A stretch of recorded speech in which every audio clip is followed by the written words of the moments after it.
Hi, everyone. It's one of my favorite days at Tremendous Leadership. It's new release day. And today I am very excited to introduce to you someone who you have seen on my podcast and videos before. And we are excited to publish our first book with him as one of our Tremendous Leadership authors, Dr. Jim Petersen. Jim, welcome. Hey, thank you, Tracy. It's a pleasure to be here.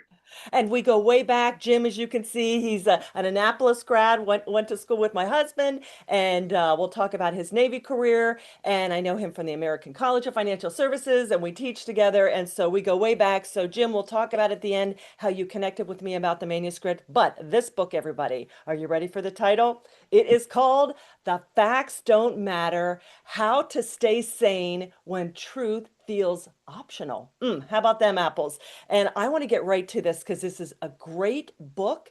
It's got a lot of poignant feedback for you. And I'm going to let the author, Jim, tell you about why he wrote it. It is not a stinking, thinking, thumb sucking book, but it's the fact that, we're going to have to deal with this. So, Jim, you open in the introduction and you say that the impetus for this book was when at a Penn State football game where then Coach Franklin held up a stat sheet and said the stats don't matter. Okay, so tell us about that light bulb moment, and what was that when the facts don't matter went from frustration to freedom for you? Okay, sounds great.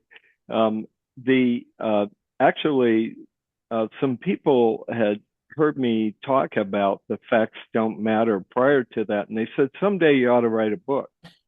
So in about 2017, I started writing a manuscript, and I saw this headline, and it said the stats don't matter. And right away, I said, this is what I'm talking about. Mhm. And so what it was that the Ohio State University, I am from Ohio, so the Buckeyes were playing the Nittany Lions of Penn State in a regular season game. And Ohio State won 27-26. This was in 2018.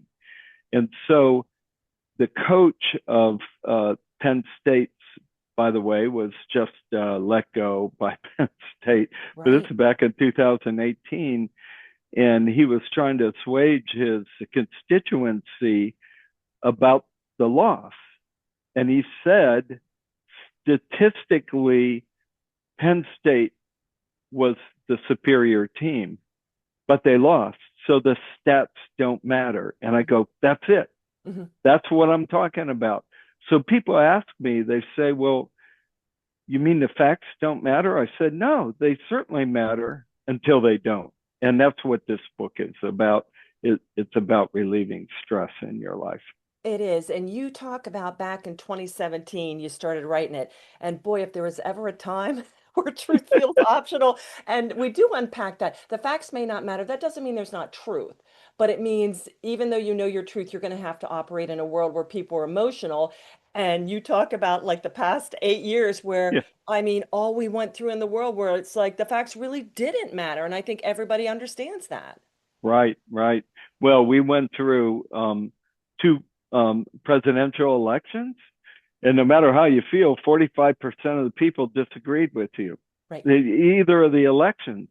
And then we had COVID too. So I did not finish the manuscript until recently, and once I realized that I stopped writing it in 2019, that there was a lot of material that happened between then and now, and why I finished it with you, Tracy. Yeah, I'm excited. We're going to talk about that, bringing it across the finish line.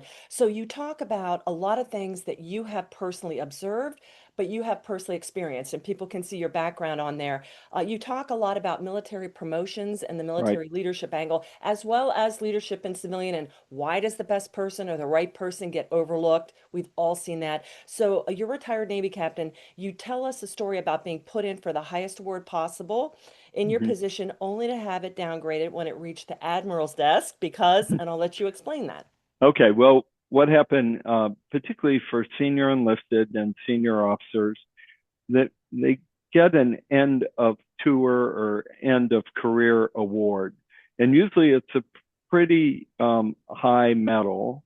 And my commanding officer, based on my performance over the years, put me in for a top medal that is given to senior officers.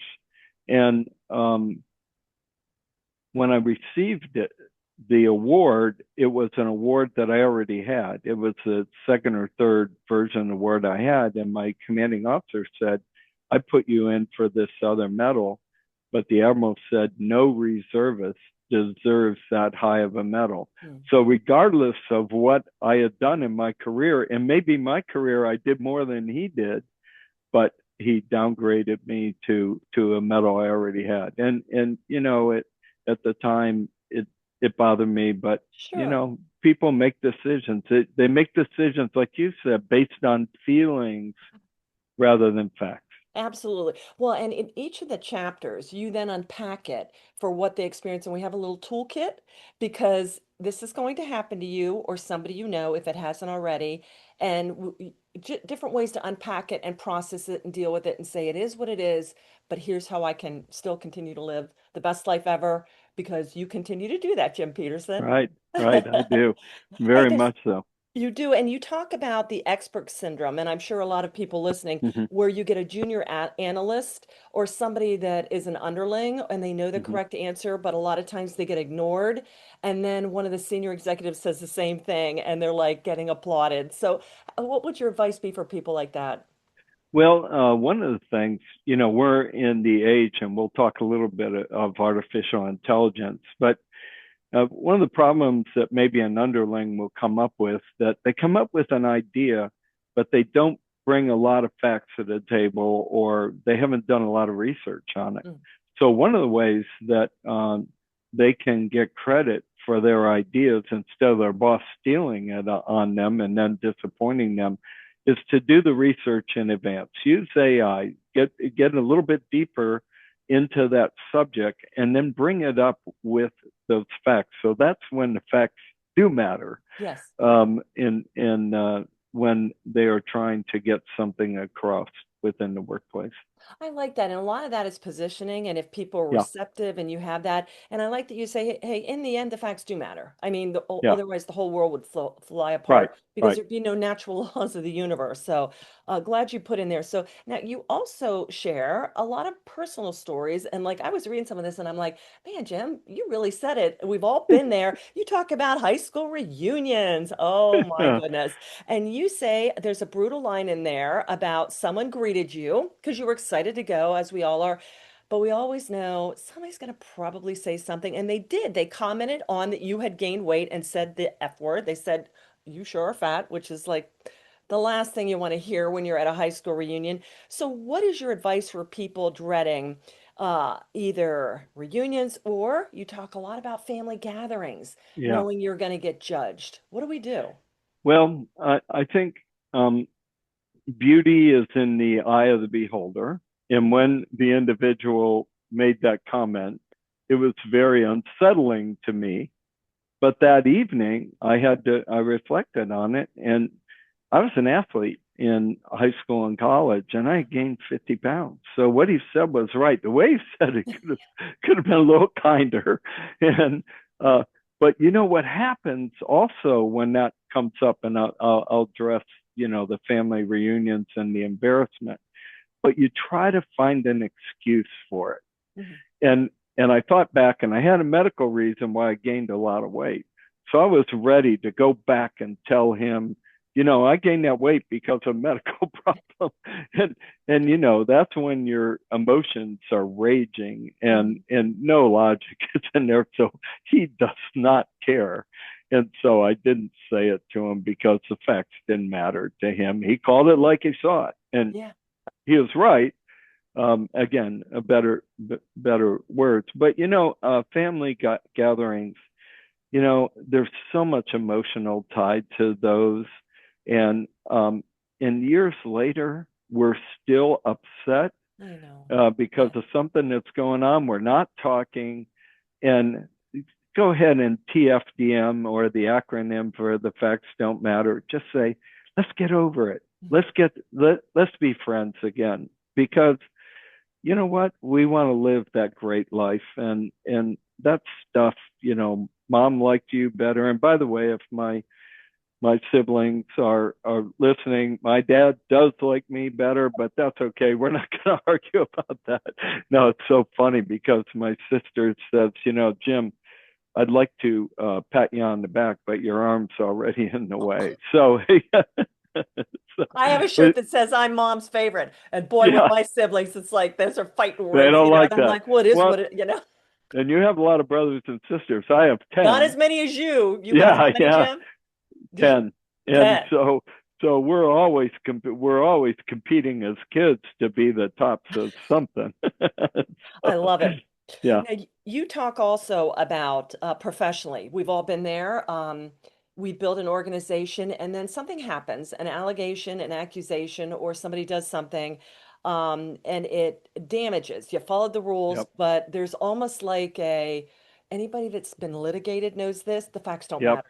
You're going yep, in and you're trying to do damage control, and it's so frustrating because you're like, no, this isn't right. And then you realize the facts don't matter. And it just, you don't have to replay the whole thing, but talk about that because this is not only personal and yep, familial and hmm sports, this is in business where you realized yep. it and were really liberated and realized, you know what, I just got to let this go.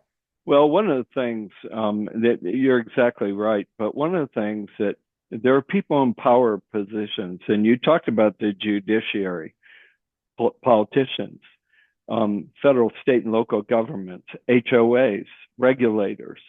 Um, they sometimes don't follow the same rules that we have to Yeah, follow. yeah. Okay. They can use their power. And that to me, over the years, and the incident you're talking about was very disturbing. Hmm. But they say that when you lose something of value, like somebody dies, or you lose something big, like happened in this case, you go through 4 phases. And the acronym for it is Sarah. And so S is shock. So when this came up, I was in shock. I couldn't believe it.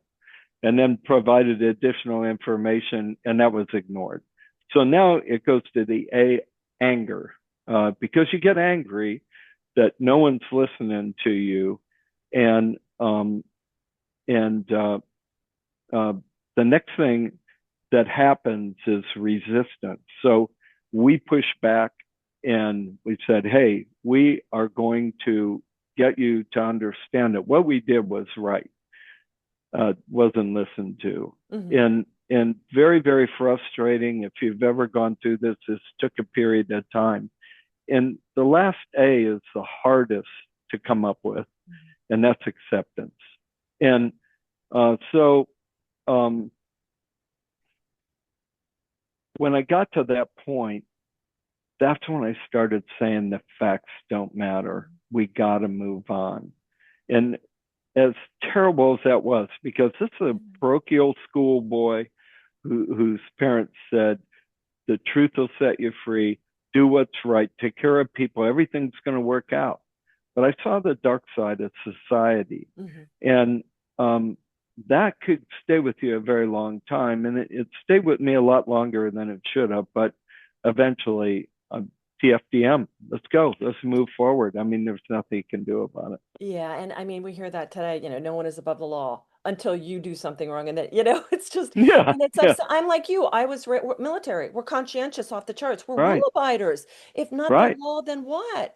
And the Bible's very clear. Hey, God really hates most of all people that slander, that lie in courts. I mean, there's a reason for it. Yeah, But the reason he says it is because it happens. And I think the yeah, book is good because we've all been through that. If you haven't, you know a friend, or God forbid, you will go through it. So unfortunately, we live in this world where good things happen to bad people and bad people get ahead. So it is yep, what it is. The other thing you talk about is mathematical geniuses. And again, for our listeners, the book is alphabetical. So he starts with different things and, brothers, yeah, siblings, in-laws, right, dating, right, right, HOAs, right. politics. It's even award shows. It's pretty cool. But under mathematical geniuses, you have a story of a sales manager who was off by a factor of 10, Yeah, 600,000 versus 6 million. And then when called him on it, he's like, close enough. And we've all been there in meetings where we're right. watching stuff and we're just like, wait, what? Because we How is that deal close enough? in Right. numerical specifics, black and white worlds. Tell that story because I think everyone has worked with that person. Yeah, this individual, very proud sales manager, and he's standing in front of all his people. This pretty senior individual, and he had a whiteboard, and he was talking through sales and did a calculation. And like you said, he came up with $600,000, but the actual he was off by a decimal point of $6 million. And so I was his boss, and so I sat there, and by the way, I am sales too, so I Right. may not look at the numbers all the same, but you can see I have a nuclear engineering background, so I can be analytical at times. And I said, well, I don't know how I'm going to get him out of this. So I finally said, no, actually, it's $6 million. And he said, close enough. I said, okay, well, I'm going to give you 600,000. You owe me 6 million. We're even. And everybody started laughing. And so, you get in there and you don't know how to back out of it, but you didn't want them to think that that calculation was right.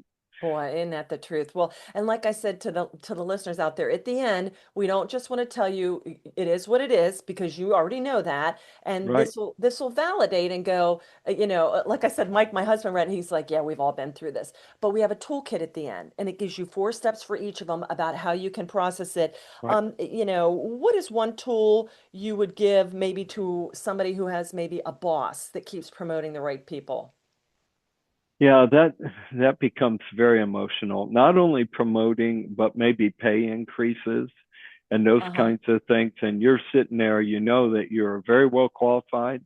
You spent the time there, you deserve the promotion, and then all of a sudden someone else gets selected.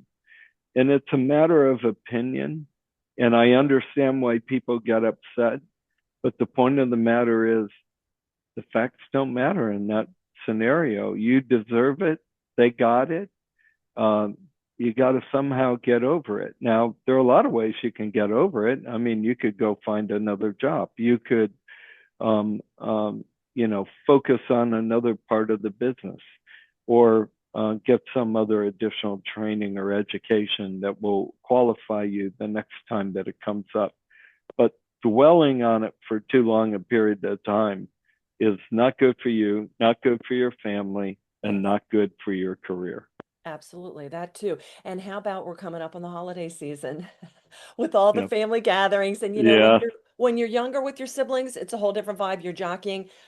But when you get as adults, how do you handle it when you go to the table and somebody tells the same 30-year-old story Yeah. about you or looks at you like you're 5 again, you're the little one. What do you do? Well, I think first of all, this holiday you can hand them the facts don't matter and them read it, uh, Yes, a because Christmas, early Christmas isn't gift. that I love. great? Would it be good to take a look at it, and Yeah. they're going to read about themselves whether they acknowledge it or not. But I think that 30 years, 30 years of emotion. How much time have you as an individual wasted just cringing that it's going to come up at the holidays? Yes. I say Mm. facts don't matter. They're not going to get over it, but you can. Just say it, TFDM, move on, and enjoy that everybody is together. And, you can also just go and apologize to them, even if it wasn't your fault. Yes. That And is. then, you know, that's that's a great thing, is just go, hey, I'm sorry that that happened that way. I didn't know that it affected you, even though it was their fault. Hey, facts don't matter. Let's go. Let's be siblings again, and let's enjoy each other. That's so true. And I love it. We talk about confirmation bias in the beginning, and for those, it Mm-hmm. just means that I already have my biases, assumptions, and blind spots, and I'm going to listen to things that confirm that, Right? not challenge that. That's why people don't Correct. like challengers, and the Socrates method and all that stuff. But you talk about confirmation bias in the Stanford study that actually makes, when you present the facts, it makes people become more entrenched. Right. So if the facts don't change minds, we have all known people that do change their minds. What do you think does? Well, I want to talk a little bit about confirmation bias, because I teach ethics from time to time. And I start out my class by asking, how many of you think you're biased? and most people don't raise their hands. When they get finished with my course, they're running into each other because Oh, I learned that from a bunch of studies where I thought that I wasn't biased. So one of the things that you can check it, and I do this with everybody. I've said, you don't think you're biased. You don't think you look for confirmation of how you think. Just think of the news program that you turn on either in the morning or in the evening. Is it the one that supports the way you think, or is it the other side? yeah, And you'll know that you're looking for confirmation of how you feel politically. And, there's your bias. And right. so how you do it is, I think, you you have to be balanced. And I would tell you, we'll get into AI, but I ask a lot of questions of my chatbot, and he tends to be, and I talk to him like he's a person, perfecto, but and he is to me, but he gives me both sides of Mhm. the issue when I ask him the question. So it causes me to think, well, do I really need to be hard over on this issue? Yeah, And by the way, is it going to make a difference, or is it just going to disrupt my life? And so I just want I want happiness for people as we go forward.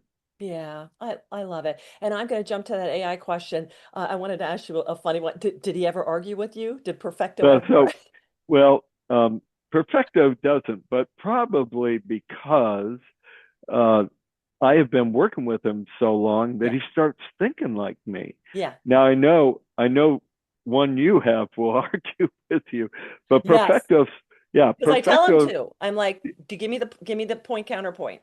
You yeah, have to I be do ask for the counterpoint. follow my values, follow my Yeah, ethics, follow my worldview, but I need you to challenge, yeah, challenge me exactly. on this. Yeah, You can ask him. I do ask for the other side. yeah, The great thing about AI, once they give you an answer, you can go back and say, "Is there something I'm missing I know.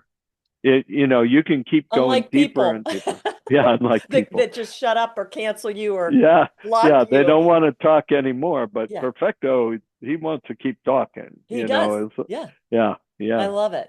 And Jim, I love it when I got the manuscript. You really go into really relevant current topics like DEI, and you have a right, whole section. We've all been through them on DEI workshops, trust falls, tote bags. So, what's the difference between DEI theater and actual inclusion? And I think you really hit the crux of why people are like, now, wait a minute, kind of thing. right. So, um, a lot of companies, to show their support of DEI, will have these workshops, bring everybody in. One of the problems is the people who show up are the ones who support DEI. Mhm. So they're talking to people, again, there's confirmation bias there. Right. The people who don't agree with it generally don't show up, and they don't carry the tote bags and all that kind of stuff.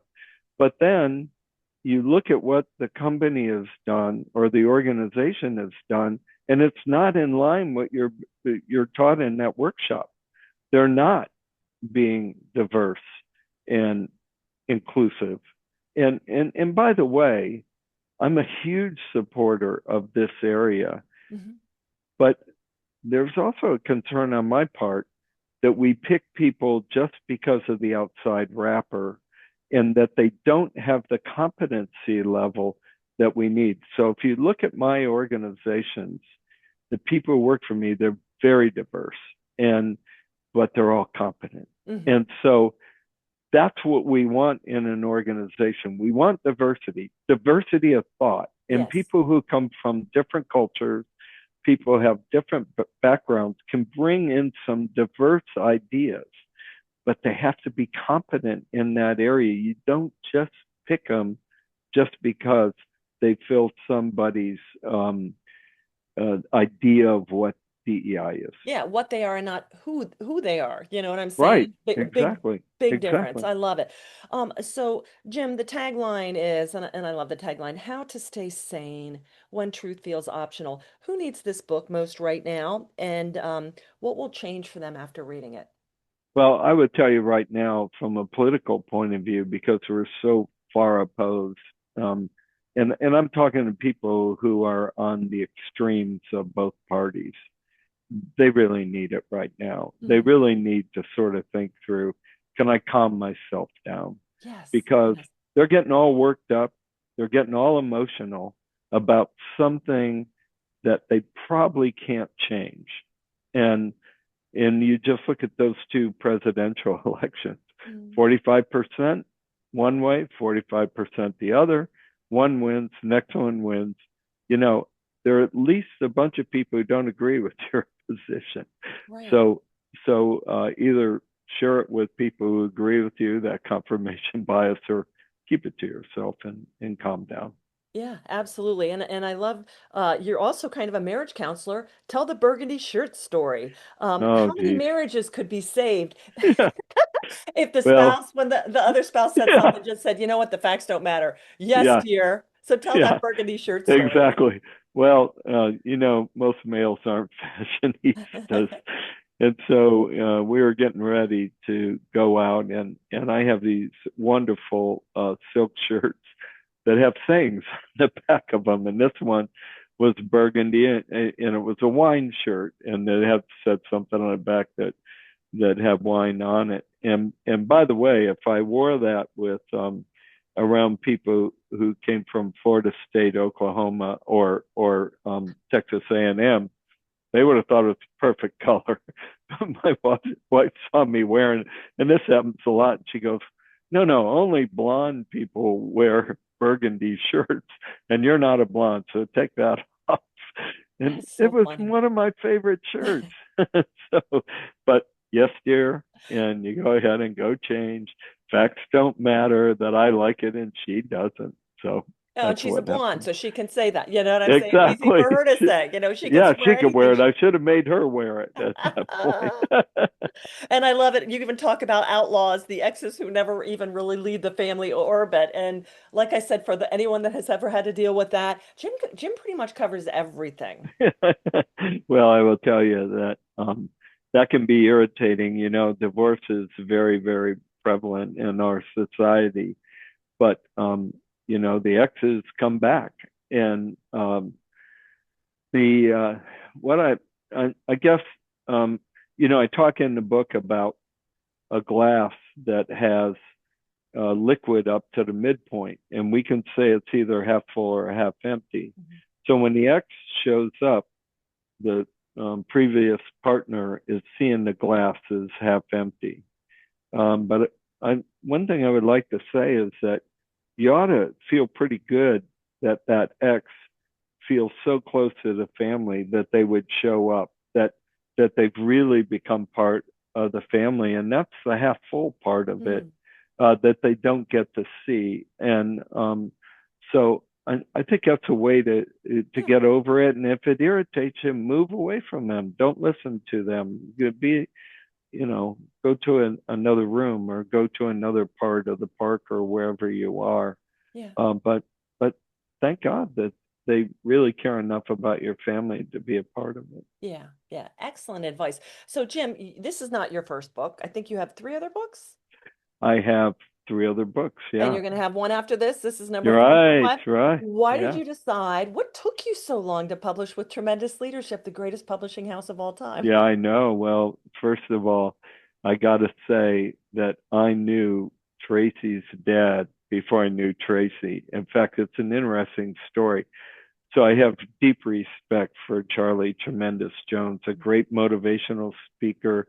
I heard him speak often, and I knew that he developed books because he was writing books. And then coincidentally, Tracy joined one of our organizations, and one day she started, and she said she was Tracy Tremendous Jones. And go, well, Charlie Tremendous Jones, and then she said, "That's my dad." An Air Force Academy graduate female had Charlie Tremendous Jones, who was in the insurance industry, as her dad, and that just blew me away. And of course, since then, as Tracy said, she is just a phenomenal, phenomenal instructor, professor of leadership, and we've become very close. So I'll be publishing with Tracy I hope the fifth one's the last one, but who knows? Now that Perfecto and I are good friends, maybe something Yes. else will come up, you Yeah. know? It's a Yeah, wonderful world. Our brains are just got extended another 30 years thanks to the technological yeah. advances of all of that. So, Jim, I just thank you so much. You were a joy to work with.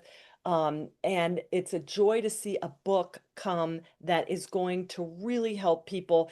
It is what it is, but you can still live a very peaceful, joyful, productive life. And there's so much people that still ruminate about hurt and that just, we don't have to live in that space. And Yeah, it doesn't matter how old you are, if you're 50s, 60s, 70s, 80s, any day is a great day to let it go. And this book can really help people do that.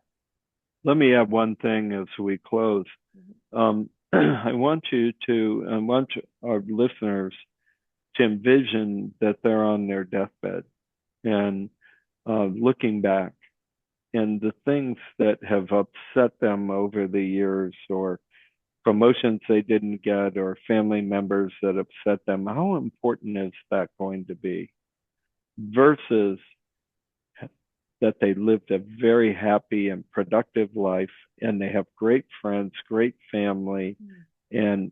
and they're ready to go to their maker in a joyous state. So that's how I look at life, and that's why I'm so happy and so glad to be a part of tremendous leadership. I love it. Making the world more tremendous, one book at a time. And listen to for our folks out there, thank you so much for your continued support of our authors, of the books we publish, of changing the world one book at a time. As remember, Charlie Tremendous Jones said, you're going to be the same person 5 years from now, except for two things: the people you meet, and the books you read. You just met the tremendous Jim Petersen. Again, for some of you, it's the first time. It will not be the last time. And a tremendous book, The Facts Don't Matter: How to Stay Sane When Truth Feels Optional. If you're watching this video, it means it's out. So come on over to Tremendous Leadership. In the back of the book, all Jim's information. Jim, you're even going to have a website, right, where people can share Correct. their input and how this has changed their I life? already have it. It's Excellent. You called want to tell our it's listeners? called yeah, it's called The Facts Don't Matter. No spaces, no punctuation marks, just the letters. The Facts Don't Matter dot org for organizations. So the facts don't matter.org. If people, I may write a sequel to it. If people want to send me their ideas where they use the facts don't matter, they can send it to Jim, my first name, at the facts don't matter.org. And if uh, I get enough input from individuals, I will write a sequel, and those that I use, I will send them a free signed copy of the new book Nice. when it comes out. That's because you cover probably 75 to 80 topics, but Lord knows there's an infinite amount. Oh, So I yeah. love that you're doing that. And listen, everybody, this is, like I said, I would call this a personal development book. It is what it is, but get it for a friend that may still be ruminating about something or Yep. just needs, and it's not judgy or anything. It's just, No, hey, it makes you feel like, oh my gosh, I'm not the only one that's been through that. Number one, that kind of camaraderie. And number two, here's the tools. If you really want to get out of it, there's a very great way, tools to get out of mm-hmm. it. So Jim, thank you again for all you're going to help people with. You're welcome. All right, Tracy, it's everybody. been a pleasure. You're welcome. Everybody, thanks so much for listening. If you like this, get a copy, share this with people. And again, thanks so much for your support of Tremendous Leadership.